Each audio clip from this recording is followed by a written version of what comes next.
Should be live. Check 1, 2.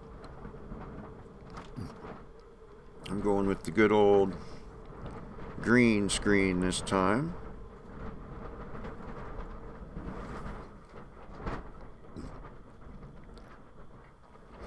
Interstate 0. Jailbait on the Interstate. A link to the game is in the description. And as far as frotz goes, for an Android phone, I would recommend Son of Hunky Punk.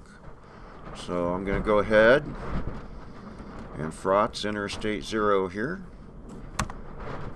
Oops, there we go. And let's see what we got.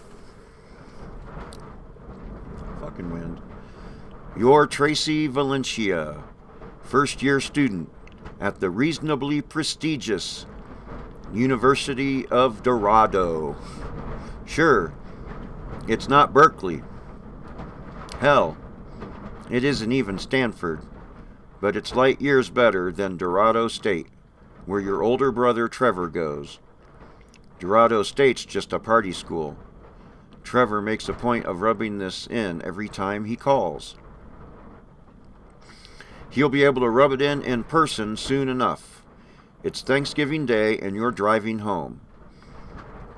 Daddy was perfectly willing to buy you a plane ticket, but like you told him on the phone, there are much better things to spend money on. Birthday presents, for instance. You turn 18 tomorrow. Besides, it's only a 4-hour drive. A 4-hour drive. No, that was a 3-hour tour. Never mind. 2.5 hours into said drive. The car starts making a noise no piece of machinery should ever make. It's the sort of sound a rhesus monkey might be It's the sort of sound a rhesus monkey might make being forced down a garbage disposal. Now, Dorado is nothing but scorching desert from the time you cross the coastal mountains until you reach the river. True, it's the scorching desert in which you grew up, but the sentimentality aside, it's not exactly the best place in the world to find yourself stranded. But you got to do something about this noise, if only because it's drowning out the stereo, so you pull over. You're just about to switch off the ignition when the car goes dead of its own accord. You try to start it up again, but absolutely nothing happens. Welcome, KJ2 Extreme, or K2J Extreme. Here's the beginning of Jailbait on the Interstate. Maybe you can help me with things to try. Guess what, Tracy?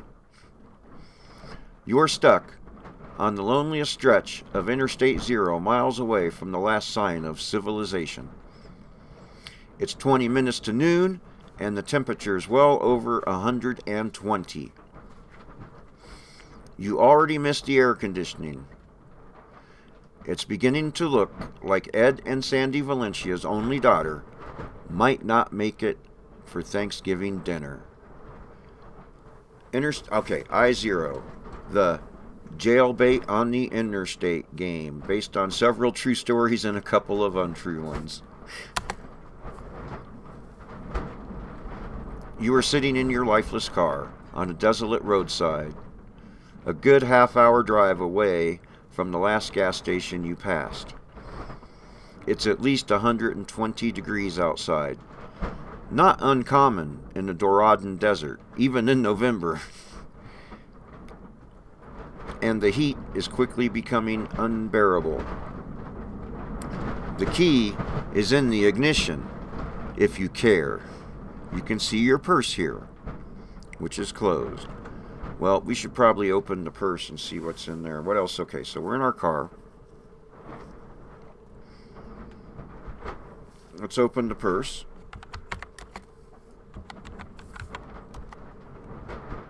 And so you have a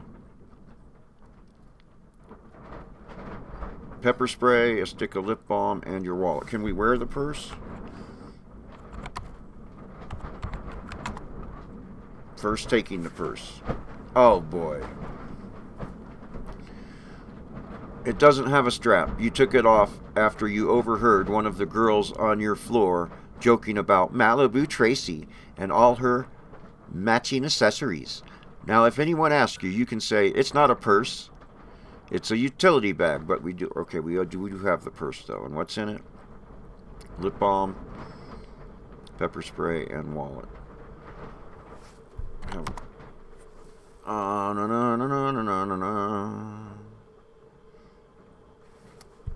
Get key. Open glove box.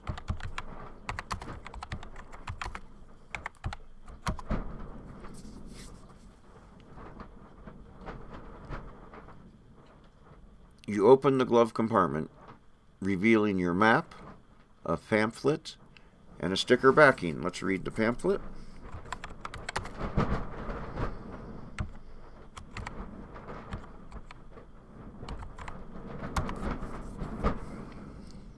Desert Safety.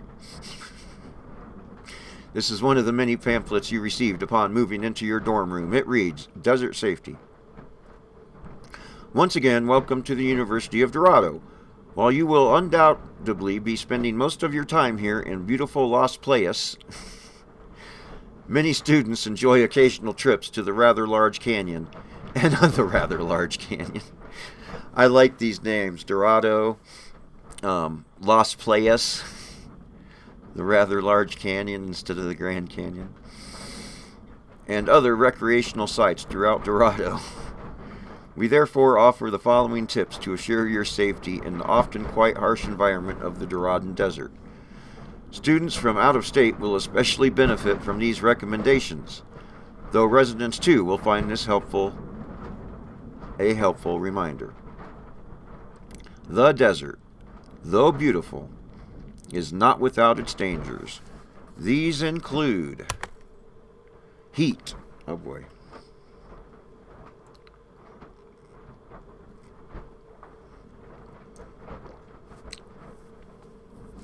Temperatures have been known to reach 135 degrees Fahrenheit in the summer months, and temperatures in the 120s are not uncommon even in the winter. Heat exhaustion and heat stroke are very common. Should you find yourself in the desert during one of these periods of extreme heat, it is vital you find a source of shade immediately. Ice and cold liquids are also indispensable. And then we have cold at night. Temperatures often dip well below freezing out in the desert. Should you be traveling through the desert after dusk, it is highly recommended that you bring plenty of warm clothes and blankets and critters. How is it going, the Insane Witch King? This game gets pretty good. And there's all kinds of, there's a whole bunch of different branches and ways you can go about doing it. Critters. Desert fauna are often quite dangerous in their own right. Packs of coyotes are not unheard of, and rattlesnakes and scorpions abound. Should you find yourself confronted by such creatures, your best bet for survival is to hold still. This might be a clue. Sudden movement will only provoke the animal into attacking you. Scummy guys, for God's sakes, don't hitchhike. Alright, so we look in our car. Alright, you're sitting in your lifeless car on a desolate roadside, a good half-hour drive away from the last gas station you passed. It's at least 120 degrees outside, not uncommon in the Doradan Desert, even in November, and the heat is quickly becoming unbearable. What the fuck?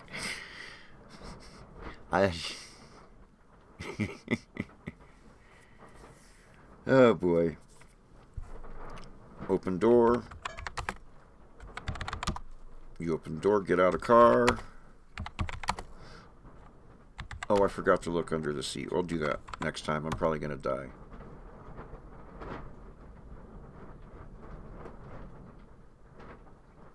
Exit car.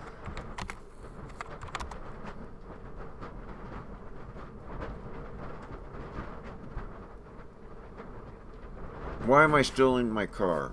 Stand. Aha! You'll have to unbuckle your seatbelt first. Uh-huh.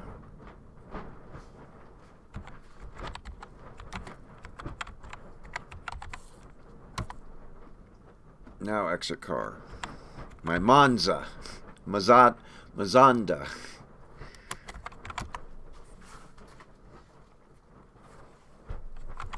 Oh, come on. Okay, that works. Stand works. Jesus Christ. Finding the syntax. Roadside.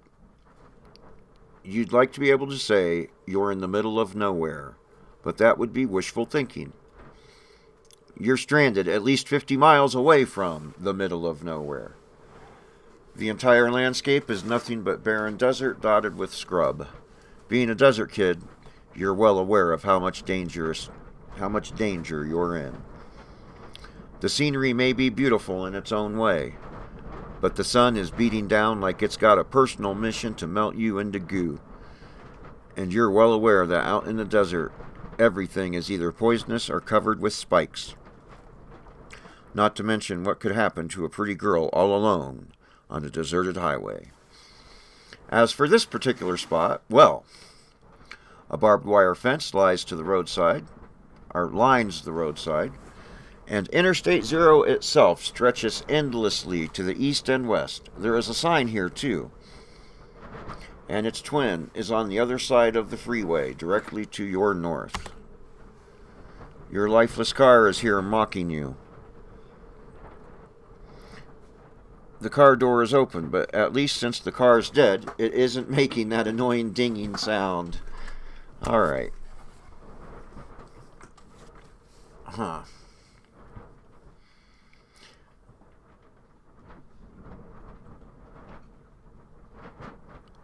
Well, I'm not, but in the game I am. It is Interstate 0, jailbait on the interstate. And like I said, there's lots of ways this game could go. And we're probably going to die a few times here. But any suggestions on what to try? I'm going to try opening the hood.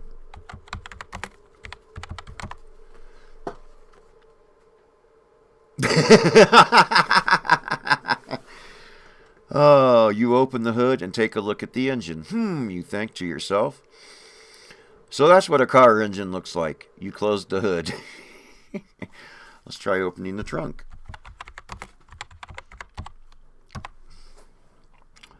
You open the trunk, revealing your laundry. Let's examine our laundry.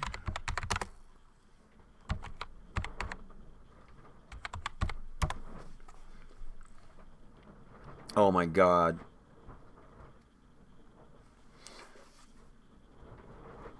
There are 69,105 pieces of laundry here. A beige sports car roars past, oblivious to your plight.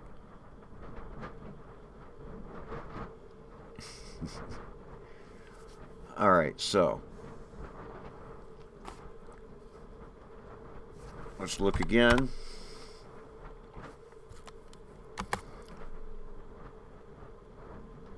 Read the sign. Interstate 0 East, the other sign. Okay. Any ideas on what to do? What happens if we wait? You're beginning to feel lightheaded. The heat's taking a lot out of you. So if we keep waiting... A blue station wagon roars past, oblivious to your plight. The landscape's starting to swim before your eyes. You really need to get yourself some shade. A red minivan. Strip down to a bikini and start... Okay. Let's go ahead and die. And then we'll do that. We will do that. That is an option. Your temples are pounding so painfully it feels as if someone is repeatedly kicking you in the side of the head. You need to find some shade, Tracy. Now. Alright. and stars appear before your eyes. Moments later, they all go supernova. For a brief instant, you see the landscape before you with perfect clarity. Then it brightens, transfigures itself to a brilliant white, and you pass out. You wake up in the hospital the next day, hooked up to an IV and feeling as if you're pinned to the bed by an anvil marked 16 tons. All in all, not the greatest way to spend your 18th birthday.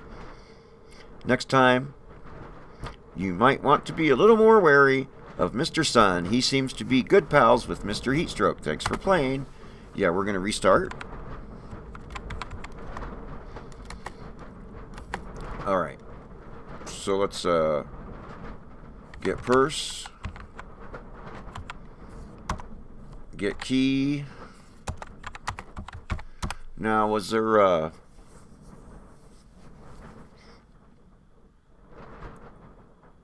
anything in the glove box?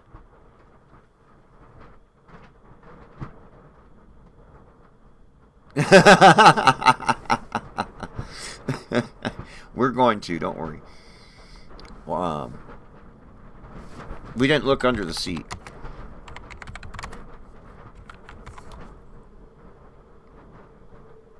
Look under driver's seat. Drivers. Can I just type drivers? Oh my god. Alright. Look under driver's seat. Nothing. Look under passenger's seat. Nothing. Take off seatbelt.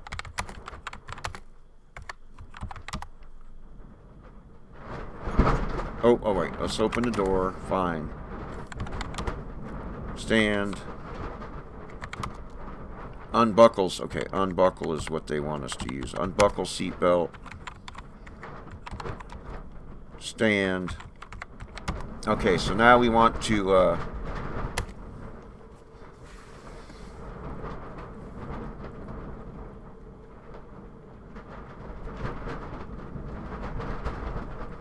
Alright, so our car's broke down. I got the key. So now, let's take off shirt. You are now topless, though you prefer the term top free.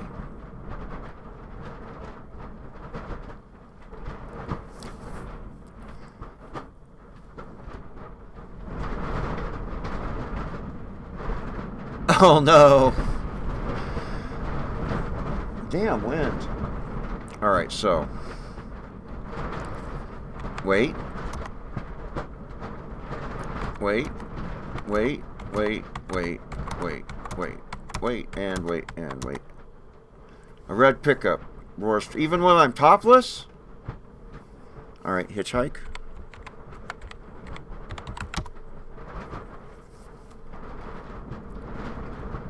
Here we go. Take off pants. While I'm shirtless and hitchhiking. A seedy looking guy in an 81 Datsun subcompact with patches of rust and a wire hanger for an antenna pulls up. Hey baby, need a lift? He asked, leering at your breast. Man, I thought this kind of thing only happened on Cinemax. You're beginning to feel lightheaded. The heat's taking a lot out of you. I think yes works here. Hitchhiking. Yep. Alright, so now we're topless hitchhiking. This doesn't sound good. I have a bad feeling about this.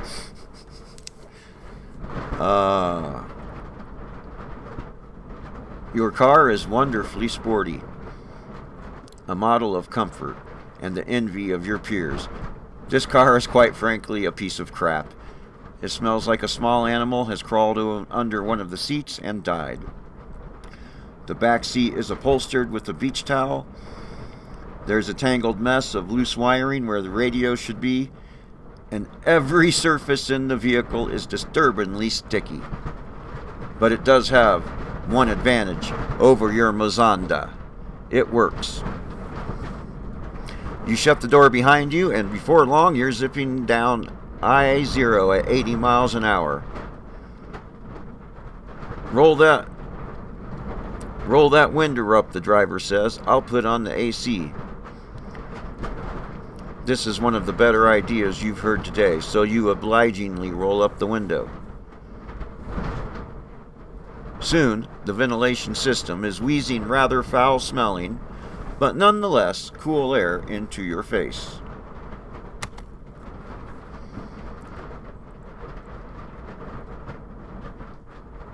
You look out the window at the desert scenery flashing by and stifle a yawn. Just drop me off at the nearest gas station, you say. You figure you'll just call Daddy, collect, and he'll straighten everything out. Come pick you up, get the car fixed, all that good stuff. It looks like the day may not turn out to be a total disaster after all. You got it, the driver says. By the way, my name's Jack Forbes. What's yours? Tracy Valencia, you say. You think to yourself, yawning. Maybe I should have given him a fake name. Oh well, too late now. Or is it? You think it over for a minute. Then you realize that during that minute you didn't do any actual thinking. Just a lot of staring into space. It's getting hard to keep your eyes open.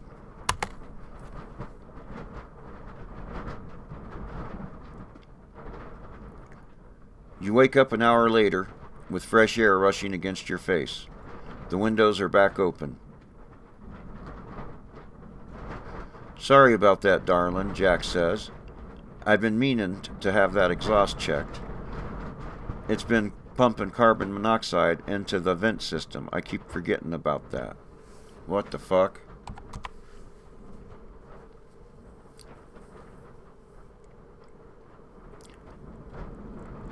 Your car is wonderfully sporty. Blah, blah, blah. A sinister smile briefly flashes across Jack's face.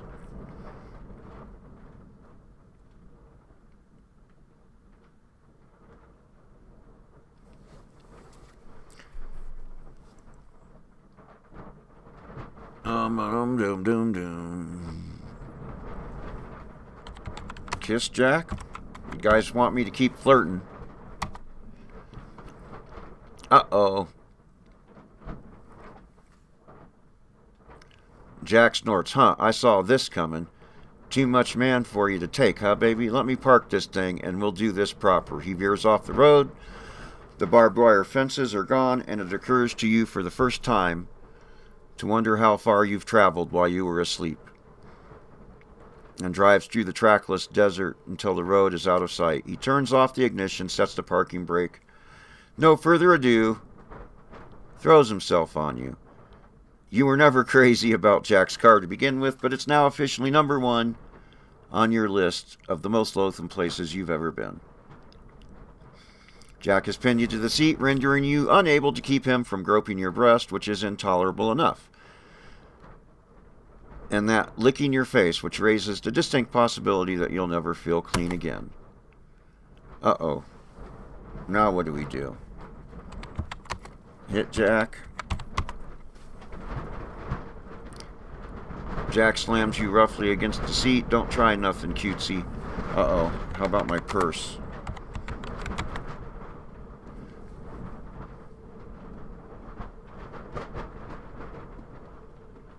You open the purse, revealing your pepper spray, a stick of lip balm, and your wallet. Jack chooses this moment and unzips his trousers. If you're planning on doing anything to remedy the situation, Tracy, now's the time. Alright, I think I'm too late, but, let's get the pepper spray.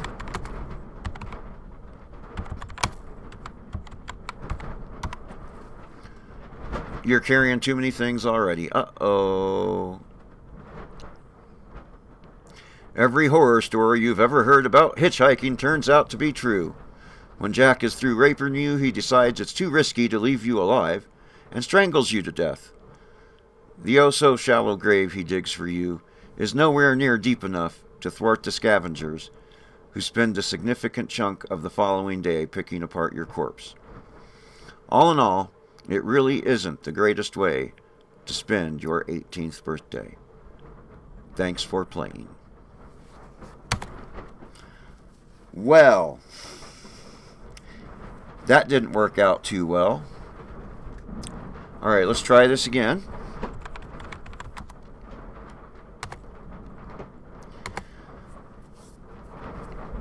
Get purse. Open purse.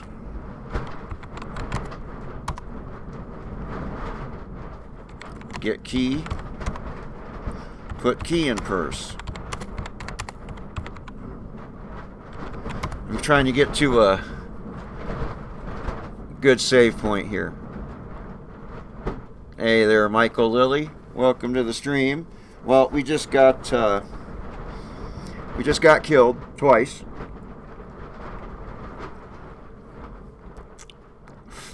Once from heat stroke. Well, we didn't get killed. We woke up in the hospital the next day, the first time, which still means you lost the game. And this time we actually did get killed.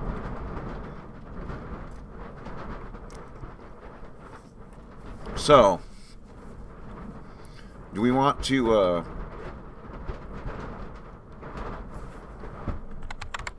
open door,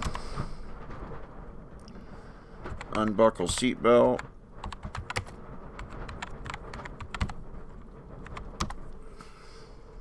stand, and save?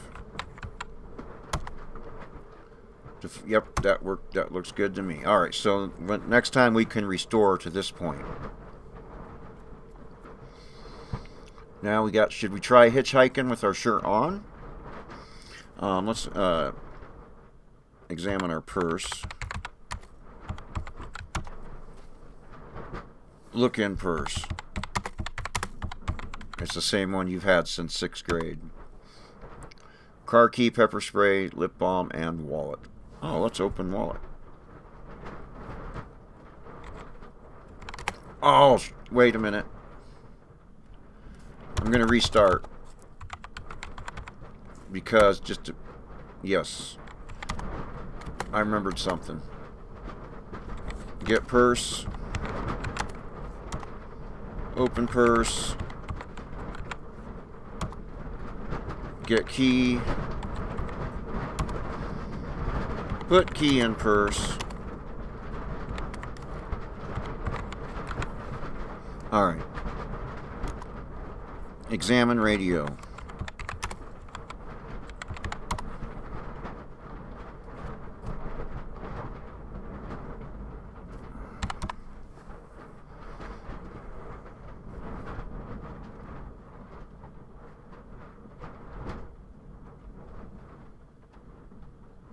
Huh.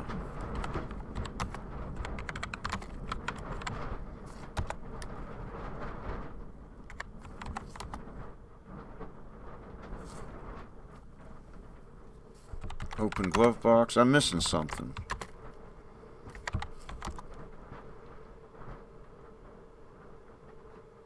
A map, your registration, a pamphlet, and a sticker backing. Examine tape deck.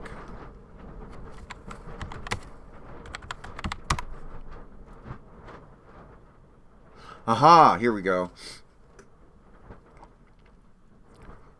For some reason, depending upon which branch we want this tape. I do remember that.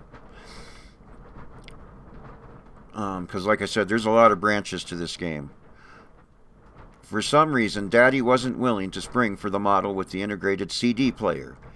He said it had something to do with the dealership asking $1,500 for a $300 component. Whatever.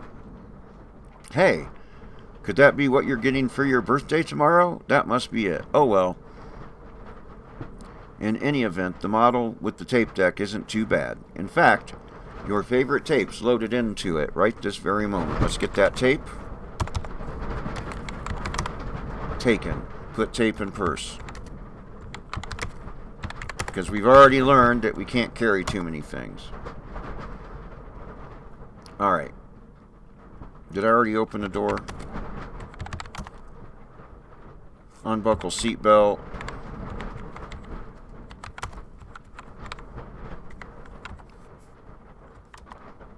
Stand. Now we want to save.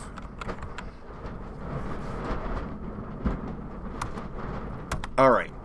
Yes, we want to overwrite the existing file. So this is a good starting point. So we don't have to do all that over again. We've got the keys. We've got the cassette tape. We've got, there wasn't nothing we looked under the hood. We checked out the trunk. Looked under the driver's seat. Looked under the passenger seat. I forgot to look up in the back seat, but oh well. So now what do we want to do? We want to try hitchhiking with our shirt on.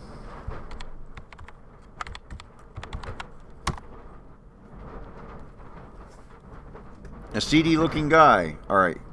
In a 78 Volkswagen subcompact with patches of rust and a wire hanger for an antenna pulls up. Hey baby, need a lift? He asked, leering at you. Yes. The car is wonderfully sporty, a model of comfort, and the envy of your peers. The car is quite frankly, your car is wonderfully sporty, a model of comfort, and the envy of your peers. She's talking about her Mazda, or whatever it's called. This car is quite frankly a piece of crap. It smells like a small animal has crawled under one of the seats and died. The back seat is upholstered with a beach towel. There's a tangled mess of loose wiring where the radio should be, and every surface in the vehicle is disturbingly sticky. But it does have one advantage over your Mazda. It works. You shut the door behind you, and before long you're zipping down I-0. Interstate 0 at 80 miles an hour. Roll that fender up, the driver says. I'll put on the AC. This is one of the better ideas you've heard today, so you obligingly roll up the window. Soon, the ventilation system is wheezing rather foul-smelling, but nonetheless cool air into your face. You look out the window at the desert scenery flashing by and stifle a yawn. Just drop me off at the nearest gas station, you say. You'll figure you'll just call Daddy and collect, and he'll straighten everything out. Come pick you up, get the car fixed, all that good stuff. It looks like today might not turn out to be a total disaster after all. You got it, the driver says. By the way, my name's Jack Forbes. What's yours? Tracy Valencia, you say. You think to yourself, yawning. Maybe I should have given him a fake name. Oh well, too late now. Or is it? You think it over for a minute, then you realize that during that minute you didn't do any actual thinking, just a lot of staring into space. It's getting hard to keep your eyes open. You wake up an hour later with fresh air rushing against your face. The windows are back open. Sorry about that, darling, Jack says. I've been meaning to have that exhaust checked. It's been pumping carbon monoxide into the vent system. I keep forgetting about that. Alright, get spray. Spray, Jack.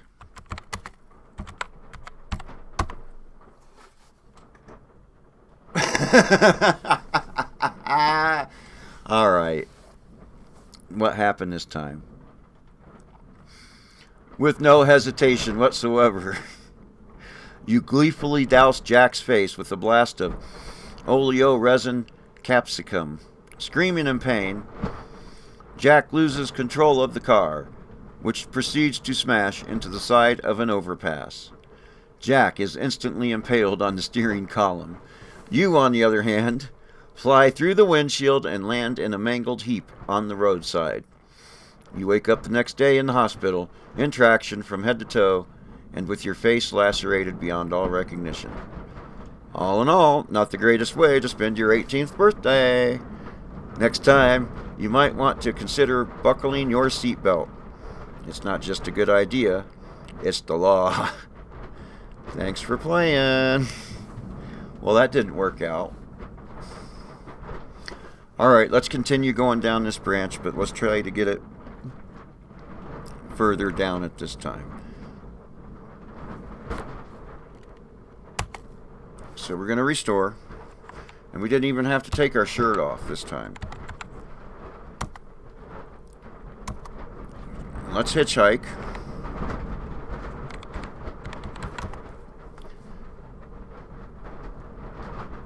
And tell this dude yes. And there's all that again. And so let's buckle our seatbelt.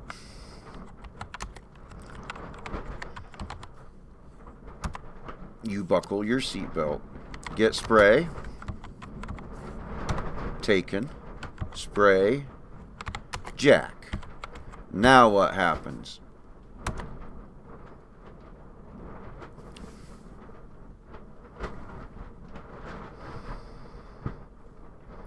With no hesitation whatsoever, you gleefully douse Jack's face with a blast of oleoresin capsicum. Screaming in pain, Jack loses control of the car, which proceeds to smash into the side of an overpass. Jack is instantly impaled on the steering column. You are, on the other hand, were smart enough to buckle your seatbelt and end up shaken, but basically unhurt. No longer hitchhiking. Jack's car wasn't in the greatest condition to begin with, but it's in considerably worse shape now. Jack's corpse is slumped over the dashboard, with pieces of the steering column sticking up through his back. Take that, Jack!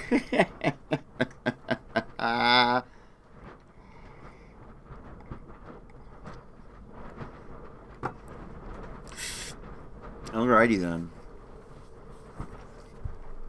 Unbuckle seatbelt.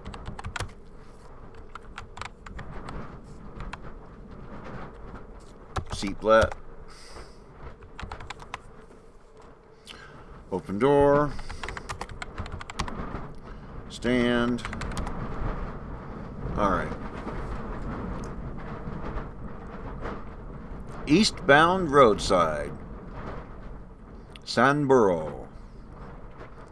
After all you've been through, it's rather dismaying to find yourself once again stranded on the eastbound side of Interstate 0. On the other hand, at least this time around, there's an off-ramp visible to the east. As you step out of the car and close the door behind you, the entire vehicle quietly bursts into flames. That's just the way it is with cars sometimes. You can also see a signpost here. Read the signpost.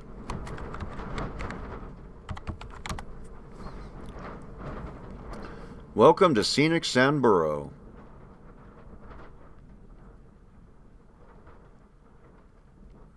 You know for a fact that Route 911 and Sandboro are east of your hometown. You must have passed your exit while you were asleep. White minivan roars past, oblivious to your plight. Well.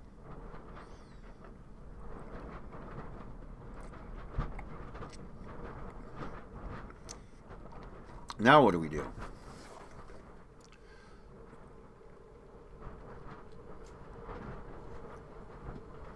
Alright, let's save. And call it Sandboro.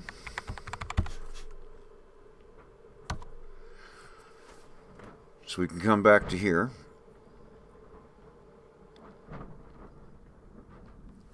And let's just see what happens when we wait. You hear the ugly blare of a siren.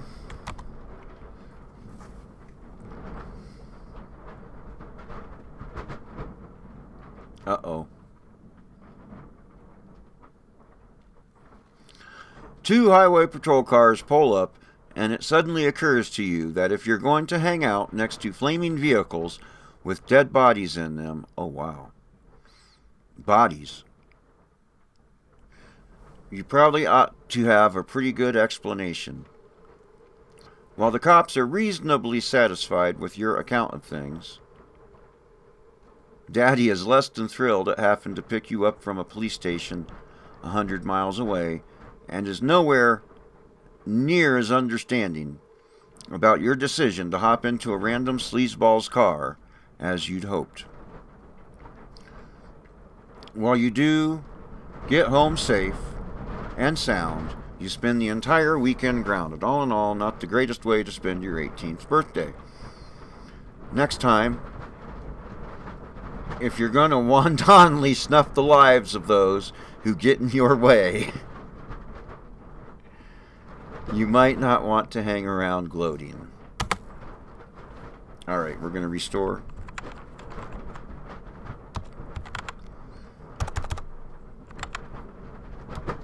Yep. Now, what did it say about bodies?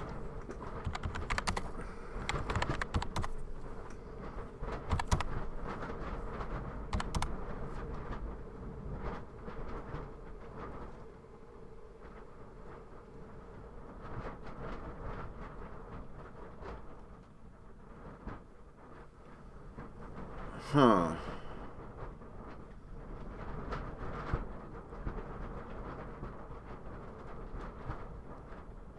All right.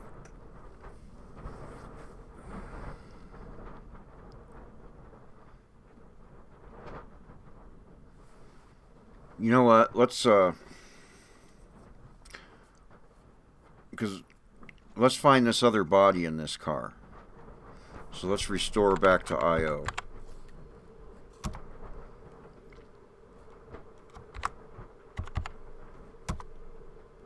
Ah, it's little I-0, isn't it?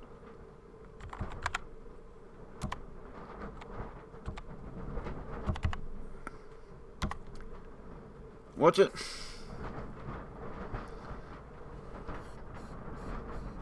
What's the name of the save file?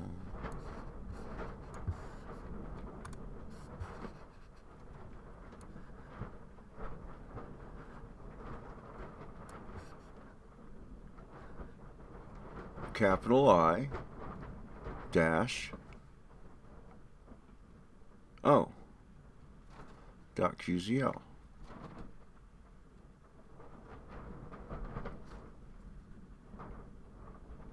What's this other?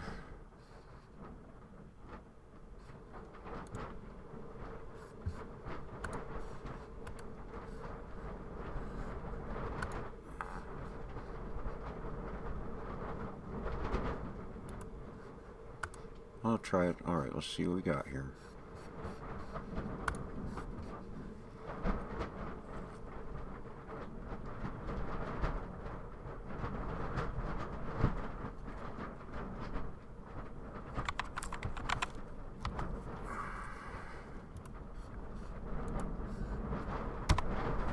Why did the restore fail?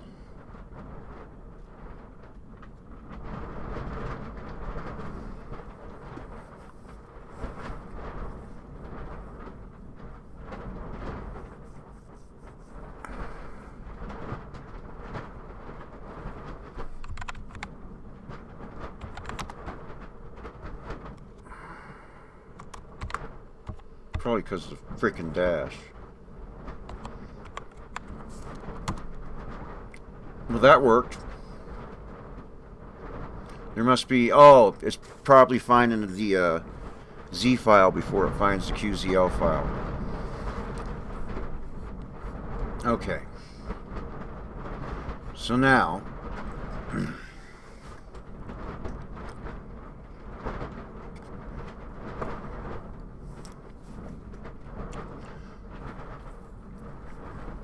hitchhike. Yes.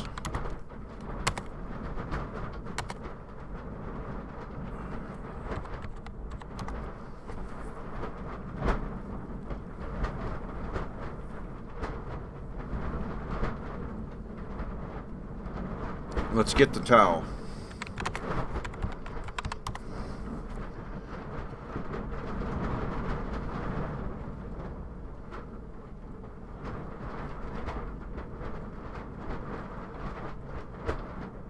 All right, let's see if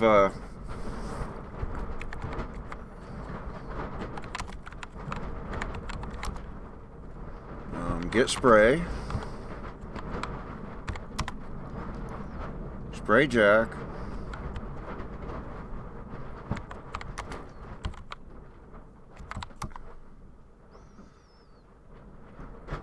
Unbuckle seatbelt.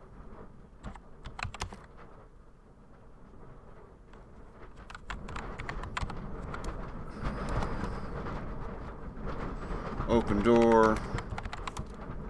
Stand. Huh. I wonder how you find that other body in that car. Oh well.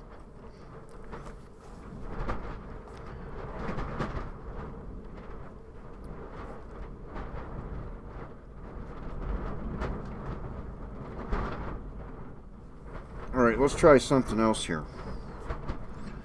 And then we'll have another branch. I think this branch goes 2 different ways. So let's restore back to I-0. Yep.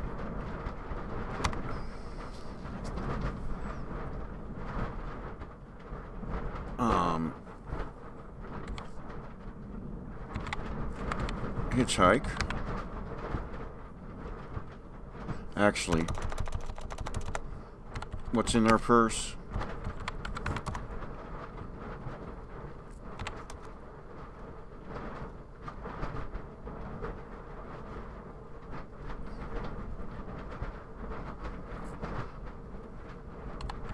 Look in purse.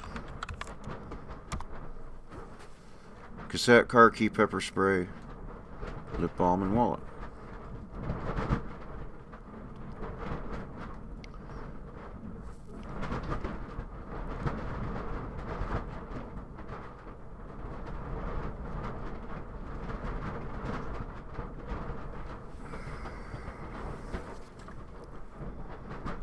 Okay, so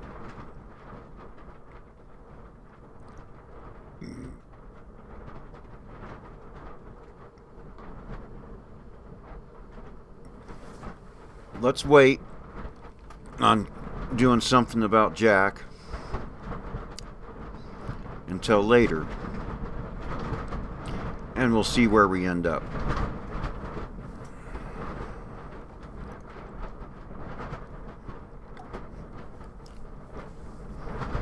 And we do have our San Burros saved, so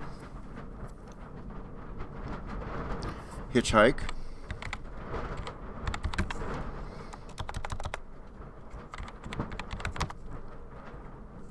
Get in the car.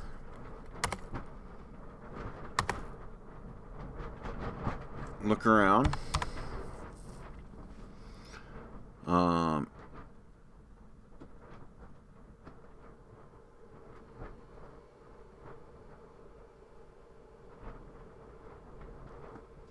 Let's flirt with them. Flirt with Jack.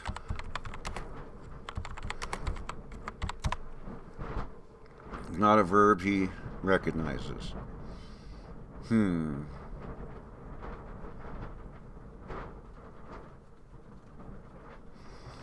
Take off shirt.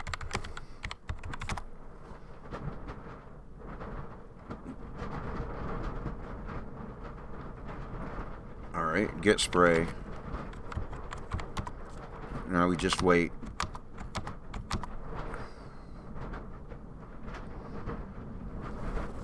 How old are you, he asked. Enter a number or type refuse. Oh, let's go with our actual age in the game, 17. Underage, huh? Jack says. Well, the way I figure it, if there's grass on the field, it's time to play ball. He sniggers to himself and puts his hand on your knee.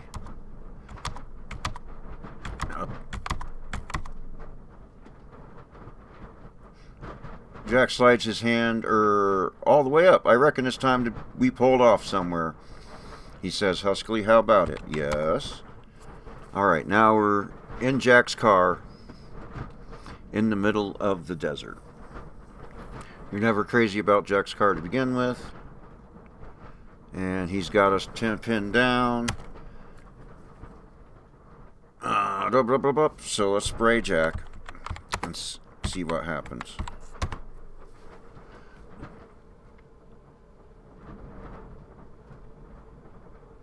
With no hesitation whatsoever, you gleefully douse Jack's face with a blast of oleoresin capsicum. Screaming in pain, Jack lurches backward, bashes his head against the ceiling, and knocks himself out. You push his unconscious body off you, feeling shaken and violated, but physically unhurt. Alright, open door. Stand.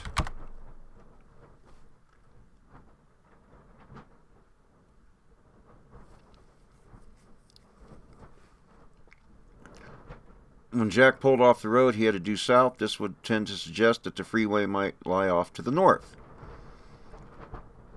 Since you have no idea whether there's any other sign of civilization within 50 miles of here, you probably ought to head north. Jack's car sits here loathsome as ever. The car door is open, and with any luck, a pack of coyotes will wander in and eat the occupant. Can we open the trunk now? You open the trunk, revealing a shovel.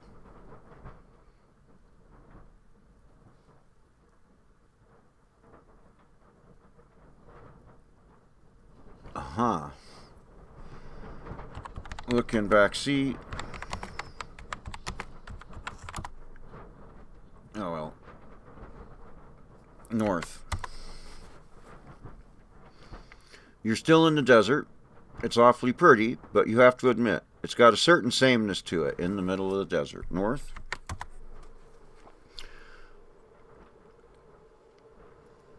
You're still in the desert. It's awfully pretty, but you have to admit, it's got a certain sameness to it.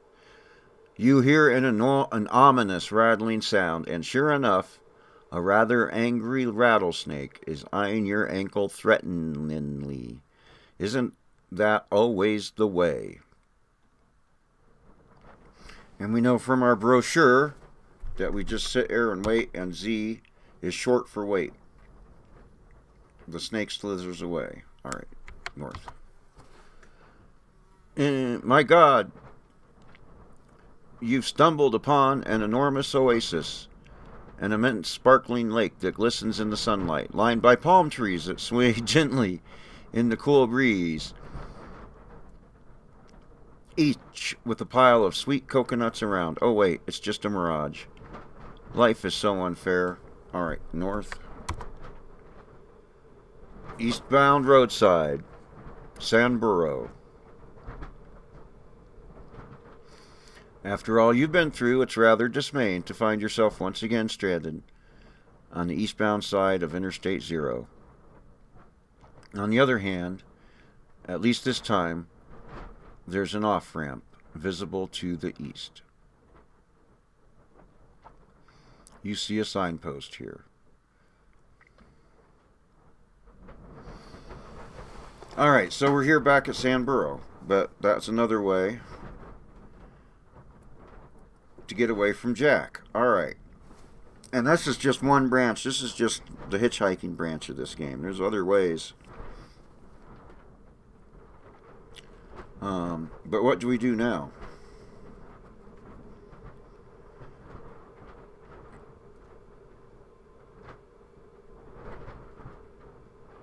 Should we try to hitchhike again, or should we go east?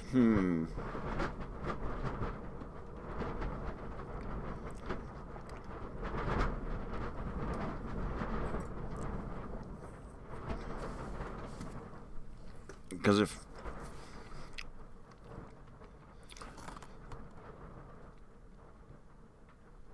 I like the idea of killing them in a fiery crash better anyway if we've got to come back to Sandboro. So let's try hitchhiking.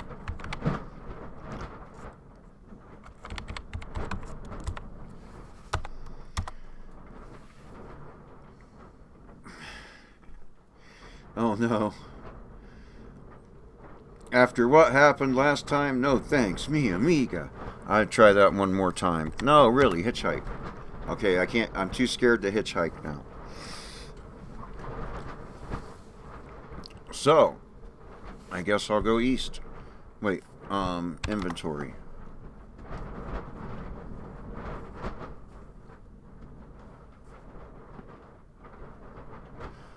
Should I walk to town with my shirt off, or should I put my shirt back on?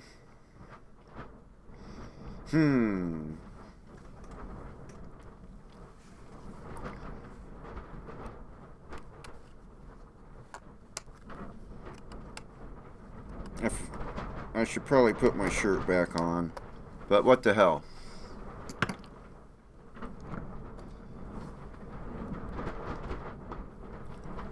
Let's go east. Route 911, Sandboro. Route 911, 911, is a thin strip of asphalt, one lane each way, running north and south between Dugia City and Las Mesas. There's a barbed wire fence off to the east, and you can return to Interstate 0 by going west. There's a signpost beside the southbound lane. Let's read the signpost.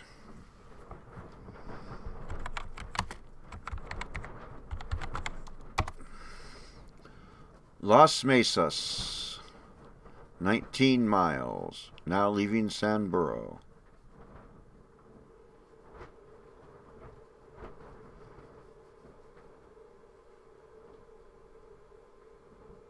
North? Is that what we want to do?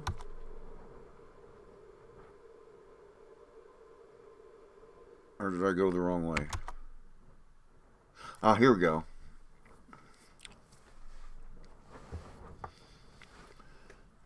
So I went north twice. And this time there is a taco place to the west.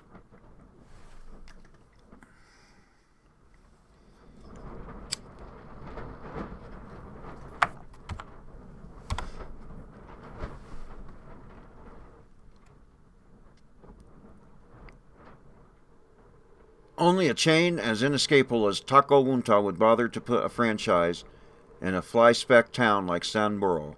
Indeed, the Taco Junta franchise is the only building in Sandboro.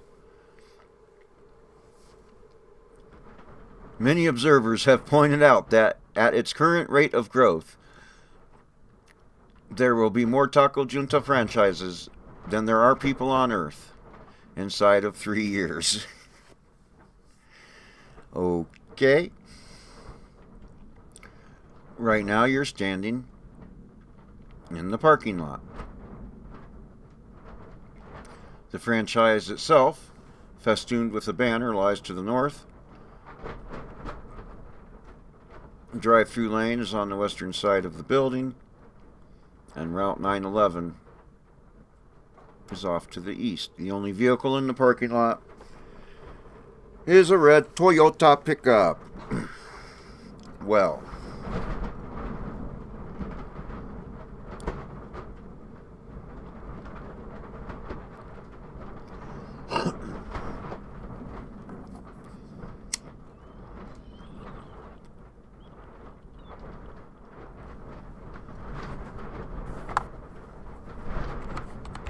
climb in bed of red pickup.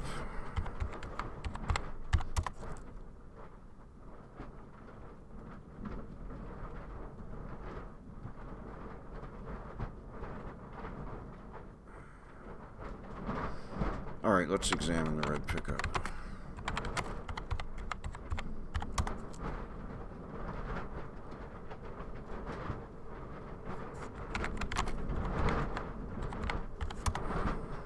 You get into the bed of the pickup truck. Lay down.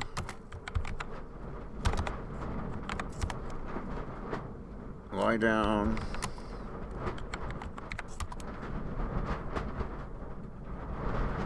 Oh well, let's just wait.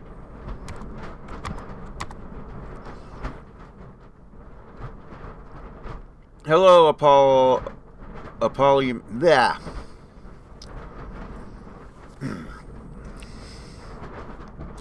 Apollome's minion. Did I already say hi to Michael Lilly? I think I did.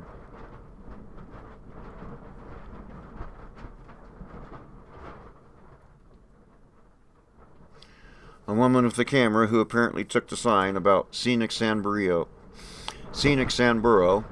a little too seriously. Returns from taking pictures of random cacti. She walks up the truck, sees you hiding in the pickup bed. Hi there, she says.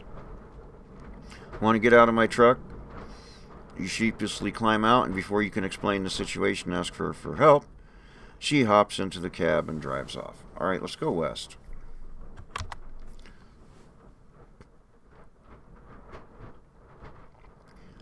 Let's try this again. You are standing in the narrow drive-through lane of the Taco Junta. To the west is an enormous drive-through menu board. To the east is the dirt streak stucco of the Taco Junta building. If you spread your arms, you could touch both at once, but probably not without contracting some sort of disease. A gray pickup truck drives up and stops in front of the drive-through menu. The drive-through menu board crackles to life. All right, so let's enter pickup. Let's climb in the bed of this truck.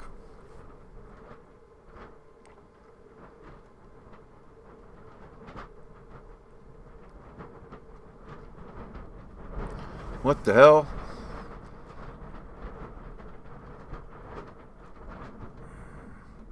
The driver stops you with a stare.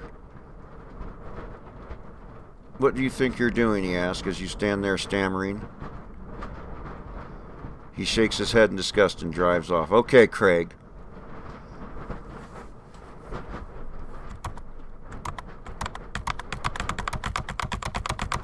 Well, this isn't good.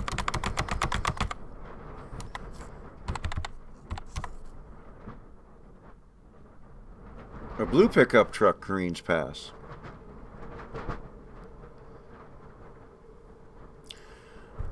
Sneak into pickup. Does that work?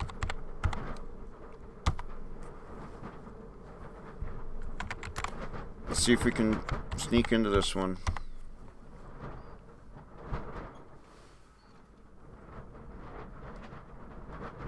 Oh, the window ahead.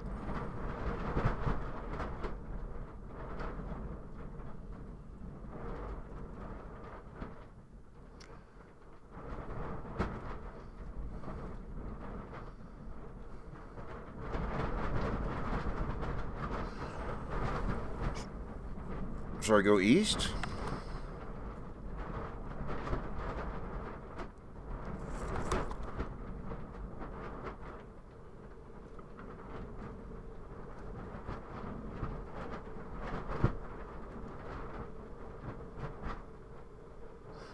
North? Aha! Look.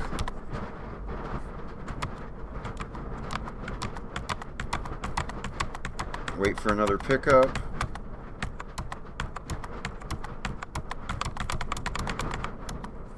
What the hell?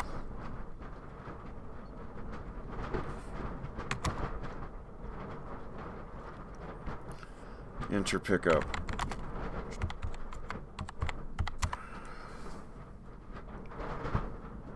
You get into the bed of the pickup truck. The truck's passenger side window opens. Give me a soda, says a rough voice. Don't matter what kind. Alright, Z.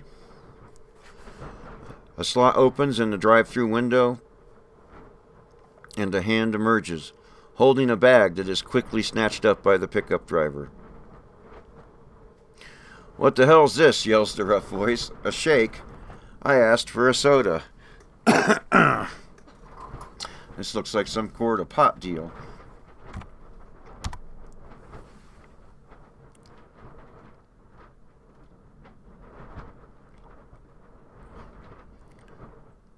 Are you sure you don't want the shake? Asks a timid voice behind the window. Of course I'm sure, shouts the driver. I'm lactose intolerant. No problem then, says the timid voice cheerfully. Our shakes are made of space-age polymer that... I'm polymer intolerant too, shouts the driver, slamming his car into gear and driving off.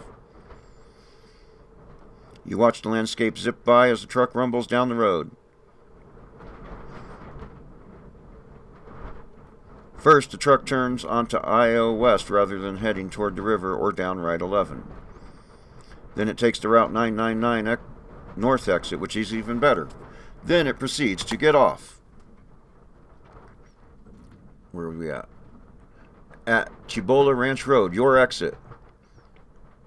And proceeds 3 miles before turning into Heritage Crest, your development. It unerringly heads down your street. Avenida de las Risquas. Yeah, that. Before finally parking in the driveway next door to your house. Congratulations! Out of all the pickup trucks in all of Taco Bonita franchises in all the world, you wound up stowing away in one that belongs to your neighbor's cousin who's visiting for Thanksgiving. You hop out of the truck, skip up your front walk, and find yourself on your front porch. It's just as you remember it. The same imposing rosewood door, the same handprints in the cement, the same lighted doorbell.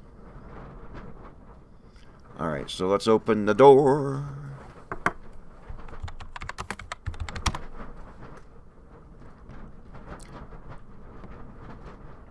Oops, I forgot I still had my top off.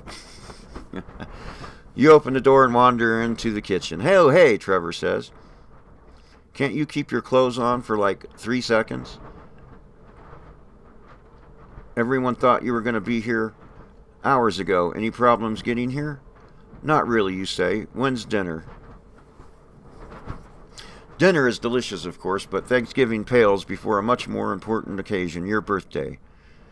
And this year is no exception to the rule you came up with when you were 4, namely, the earlier go to sleep, the sooner. It's the next day. The logic in this is exquisite and absolute. You turn in at 7:30 and force yourself to sleep and wake up at 6 the next morning.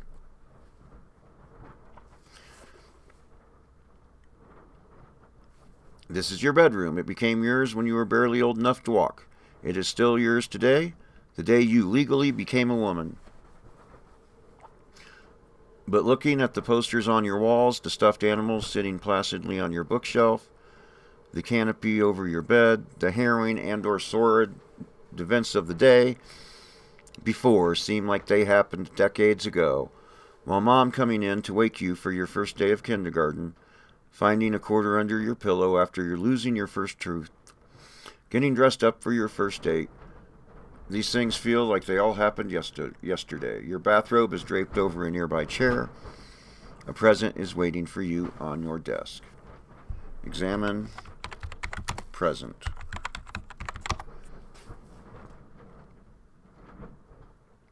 Open box. Small box wrapped in shiny paper, tied with a red ribbon. Read message.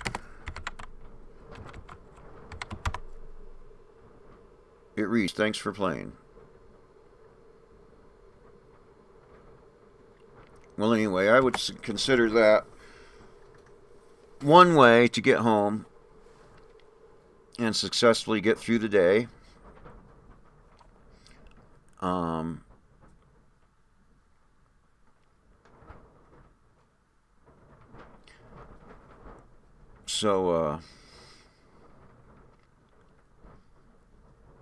I'm going to go ahead and quit this stream, but I will come back later with this same game, and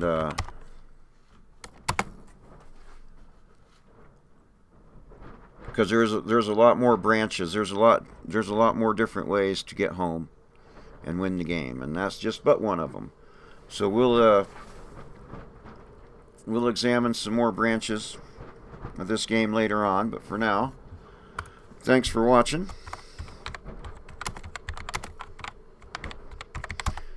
and I'll be back with some more Jailbait on the Interstate later on.